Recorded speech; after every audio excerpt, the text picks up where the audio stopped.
點解好多人北上半年後唔係更安心，而係開始動搖？你唔係適應唔到，可能只係開始清醒。想返香港未必係後悔，可能只係下一個階段。Hello 大家，我係雷叔。樂活人生係由雷叔的退休生活出品。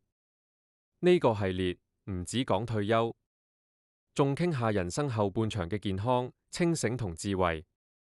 今日想傾嘅話題係點解有啲人北上住咗半年之後，開始想返香港？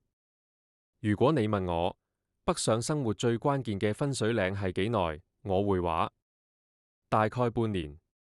頭2-3個月好多嘢都係新鮮、平、方便、節奏慢，樣樣都好似比香港舒服。但去到第4、第5半年左右，你開始靜落嚟，而真正嘅感受先慢慢浮上嚟。開始問自己：如果日日都係咁，我頂唔頂得順？我係喺度生活定係暫住？今集唔係要你揀返定留，而係同你一齊拆解點解呢個念頭會喺半年左右出現。第一個真相，幻想期完結。好多人北上之前，其實已經喺心入面過咗一段生活，平租、慢活、飲茶、行公園，一切都好有畫面。頭幾個月，你真係會覺得自己揀啱咗，但慢慢地，生活唔再係畫面，而係日常。你要面對天氣、身體、瑣事、制度、細節。呢個時候，你唔係突然唔中意北上，而係你開始用長住嘅標準去睇呢個地方。想返香港，有時唔係因為香港好，而係因為你開始認真問：呢度係咪我可以長期落腳嘅地方？第二個真相，身份感開始消失。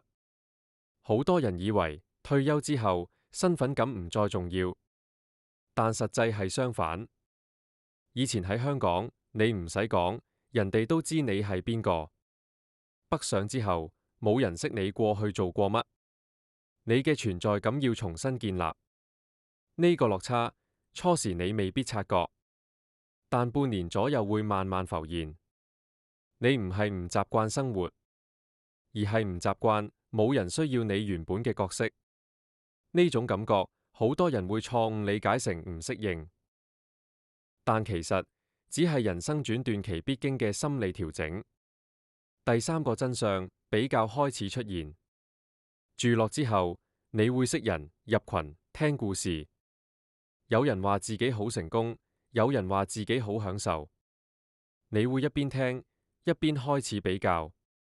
點解人哋好似過得都幾好？係咪我太多要求？比較係屬靈北上其中一個最消耗能量嘅來源。你開始唔係同環境比較，而係同人哋嘅選擇比較。而當你比較得越多，想返香港嘅念頭就越容易出現。根據 Life Transition Adjustment Studies 顯示，Major life relocations often trigger delayed psychological adjustment, typically surfacing after the initial novelty phase。簡單講，真正嘅適應唔係頭幾個月，而係新鮮感過後先開始。我識一位朋友，北上頭半年，樣樣都安排得好好，但有一日，佢同我講一句說話，我突然好想返香港行下街，唔係因為要買嘢，唔係因為辦事，只係想行下熟悉嘅地方。佢後來發現自己掛住嘅唔係地方，而係一種熟悉感。當你開始想返香港，唔一定代表你揀錯，而係你開始知道自己對歸屬嘅定義係乜。如果你住咗半年開始想返香港，我想你記住一樣嘢，呢個念頭本身冇對錯，佢只係提醒你人生後半場唔應該用一次決定綁死自己。雷叔想留你一句：北上唔係一條直路，而係一段可以隨時調整方向嘅旅程。下一集我會同你講一個更核心嘅問題：點解有時唔係唔適應生活，而係唔適應自己嘅新角色？今日就講到呢度啦。如果覺得有用，唔該俾個 like、subscribe，撳埋個鐘仔，分享俾朋友，一齊活得自在，做自己，開心啲，睇開啲，樂活人生。我係雷叔，下次見，拜拜。